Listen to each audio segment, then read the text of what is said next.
मन की बात जब बाबा पढ़ ले रहे हैं तो इस पे जो है बाबा क्यों नहीं बता दे रहे हैं कि पुलवामा हमला को किया, कौन कराया, इसके पीछे किसके हाथ है। कई लोगों के द्वारा बताया जा रहा है कि इसमें बहुत सारा राजनीतिक षड्यंत्र भी है। नमस्कार, आप देख रहे हैं एक्सपोज खबर और मैं इस वक्त मौजूद हूँ बिहार के पूर्वी चंपारण जिले में और मेरे साथ बात करने के लिए मौजूद हैं गुलरेज अहमद जी, कांग्रेस के लीडर हैं पूर्वी चंपारण के। आज हम बात करेंगे उस बाबा के बारे में जो बाबा जो है मन की बातें जान लेने का दावा करते हैं। मैं बात कर रहा हूं धीरेन्द्र कृष्ण शास्त्री का, जो पटना में उनका जो है आगमन हुआ और उसमें जो है कई लोगों के द्वारा बताया जा रहा है कि इसमें बहुत सारा राजनीतिक षड्यंत्र भी है। क्या सच्चाई है मैं जानूंगा। मेरे साथ मौजूद हैं गुलरेज अहमद जी। एक्सपोज खबर में आपका भी बहुत बहुत स्वागत है, बहुत शुक्रिया आपका। आपसे मेरा पहला सवाल रहेगा, धीरेन्द्र कृष्ण शास्त्री हैं, बिहार आए थे और बिहार आने के क्रम में और उसके पहले भी बोल रहे हैं कि हिंदू राष्ट्र बनना चाहिए। ये बहुत बड़ी बात है, हिंदू राष्ट्र बनना चाहिए, जबकि यहाँ पे सिख, ईसाई, मुस्लिम सभी धर्म रहते हैं। इसके ऊपर आप क्या कहना चाह रहे हैं? देखिए, सबसे बड़ी बात ये है, देश को आप आगे बढ़ाना चाहते हैं या देश को बांटना चाहते हैं। जो बागेश्वर धाम वाले को अपने को कथित बाबा जो बोलते हैं श्री धीरेन्द्र शास्त्री जी, वो देश में नफ़रत फैलाना चाहते हैं। उनका हमेशा से ये काम रहा कि एक पार्टी के एजेंडे पे काम करते हैं। आप मेरे पीछे देख रहे होंगे, देश का संविधान यहाँ पे लगा हुआ है। हमारा देश का संविधान कहता है कि हमारा देश एक सेकुलर मुल्क है, धर्मनिरपेक्ष देश है। तो फिर यहाँ पे हिंदू राष्ट्र की मांग करना भी एक देशद्रोह के जैसा है। हमारे देश में विभिन्न प्रकार के संप्रदाय के लोग रहते हैं। यहाँ पे हिंदू रहते हैं, मुस्लिम रहते हैं, सिख रहते हैं, ईसाई रहते हैं, जैन रहते हैं, बुद्धिस्ट रहते हैं, यहूदी रहते हैं, पारसी रहते हैं। जब आप हिंदू राष्ट्र बनाएंगे तो एक बात बताइए, ये बाकी जो लोग इस देश के लोग हैं वो कहाँ जाएंगे? तो हिंदू राष्ट्र का सपना ये देश को बांटने वाला है। मैं सरकार से निवेदन करूंगा, इन पे संज्ञान लेके इनके ऊपर मुकदमा हो, देशद्रोह का मुकदमा हो, कि देश तोड़ने वाली बातें ना करें। जो ये देश हमारा संविधान से चलेगा, ना किसी बाबा के कहने से चलेगा। और मैं धीरेन्द्र शास्त्री जी जो अपने आप को कहते हैं कि मैं बाबा हूँ, मेरा उनसे भी सवाल है। मैंने न्यूज़ चैनल्स में पढ़ा, समाचार में भी देखा कि धीरेन्द्र शास्त्री जी के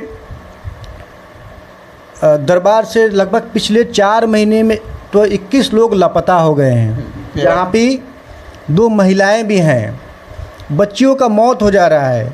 तो अगर आप इतने ही जानकार हैं, रूहानी बाबा हैं, तो ये सब मौतें कैसे हो रहे हैं? इन सब चीज़ों को आप उनको मत बुलाइए। अभी फरवरी में देखा 10 साल की लड़की का आपके यहाँ देहांत हो गया। उससे पहले उत्तर प्रदेश में फिरोजाबाद ज़िले से महाराजपुर की रहने वाली नीलम का देहांत हो गया। 26 जनवरी 2023 को एक लड़की लापता, महिला लापता हो गई आपके यहाँ से। और पिछले 4 महीने में 21 लोग लापता हो गए। जो उनके परिजन यही कह रहे हैं कि बागेश्वर बाबा तो ढोंगी है।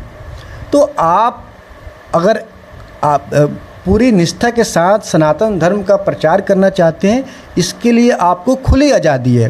पूरे देश में जाइए, सनातन धर्म का जो असल संदेश है, प्यार का, मोहब्बत का पैगाम, उसको फैलाइए आप।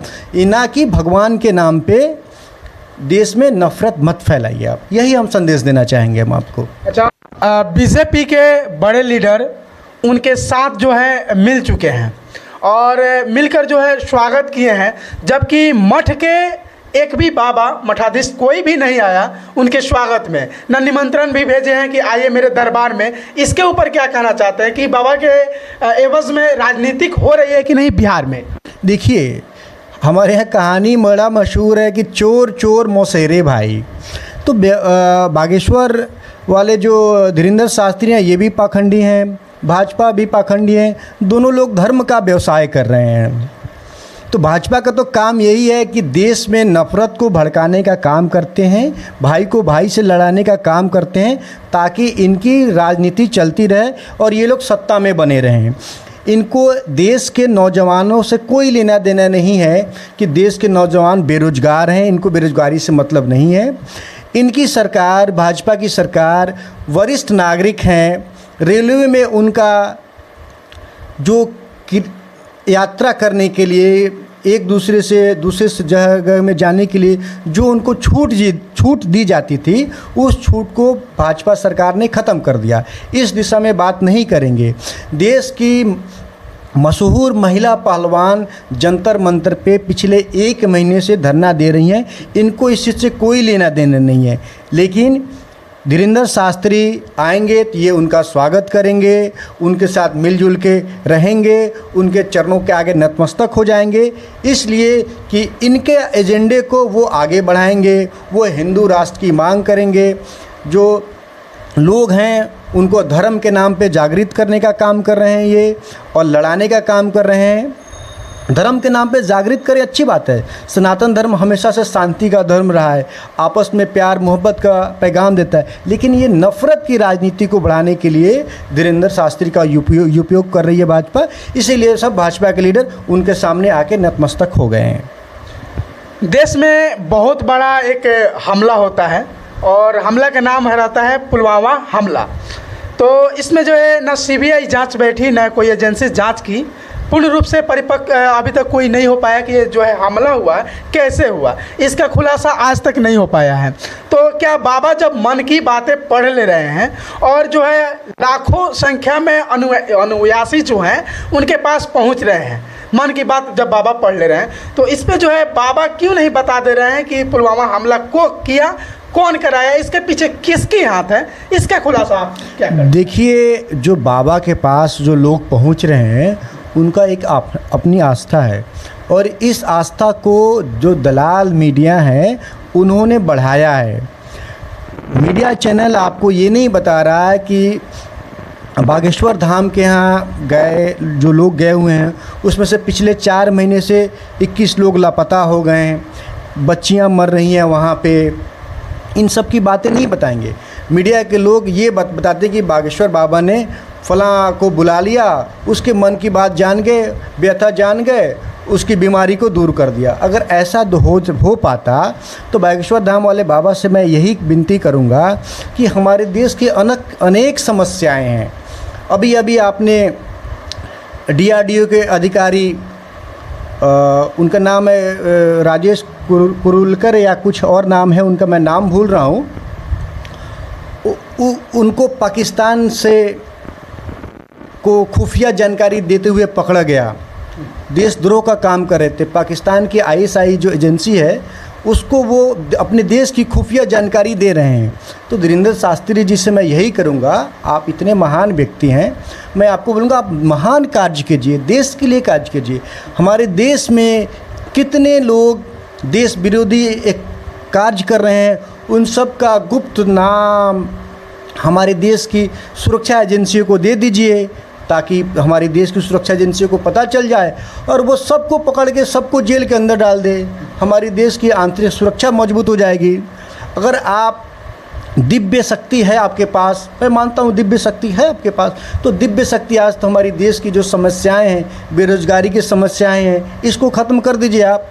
हमारी अपनी दिव्य शक्ति से जो बॉर्डर पे हमारे सैनिक मर रहे हैं उनके बारे में बता दीजिए कि आपके पास फलां आतंकवादी आ रहा है, इस डेट को आप पे हमला करेगा, हमारे सैनिक सतर्क हो जाएंगे। अपनी दिव्य शक्ति देश के भलाई के लिए लगाइए। अपनी दिव्य शक्ति अपने आप को मजबूत करने के लिए, पैसा कमाने के लिए मत लगाइए। अभी आपने पीछे न्यूज़ में देखा होगा, इनके भाई जो एक दलित की शादी में जाते हैं और वहाँ जाके मारपीट करते हैं, उनको अपना रौब दिखाते हैं, फिर उनके ऊपर पुलिस FIR करती है। तो अपनी दिव्य शक्ति से ये चीज़ें भी बता दीजिए कि किसी को कम ना समझे, इस देश की जनता सब बराबर है, और अपनी दिव्य शक्ति का उपयोग करें देश की भलाई के लिए, ना कि देश में नफरत फैलाने के लिए करें। बहुत बहुत धन्यवाद। ये थे गुलरेज अहमद जी, और ख़ास बातचीत इनसे हुई धीरेंद्र कृष्ण शास्त्री के ऊपर। और आप लोग भी जो है कमेंट में अपना राय दीजिएगा कि कहाँ तक जायज़ है धीरेन्द्र कृष्ण शास्त्री का जो दिव्य दरबार लगता है, उसमें अगर वो दरबार लगाते हैं और मन की बातें जब जान जाते हैं, तो आप लोग जो बताइए, बेरोजगारी जो देश में फैल रहा है, तो बेरोजगारी को रोकने को लेकर और पुलवामा हमला का जो है खुलासा करने को लेकर आप लोग भी राय दीजिए, क्या ये बाबा कर सकते हैं? आप राय कमेंट बॉक्स में दीजिए। मिलते हैं नेक्स्ट वीडियो में नेक्स्ट खबर के साथ, तब तक के लिए जय हिंद, धन्यवाद।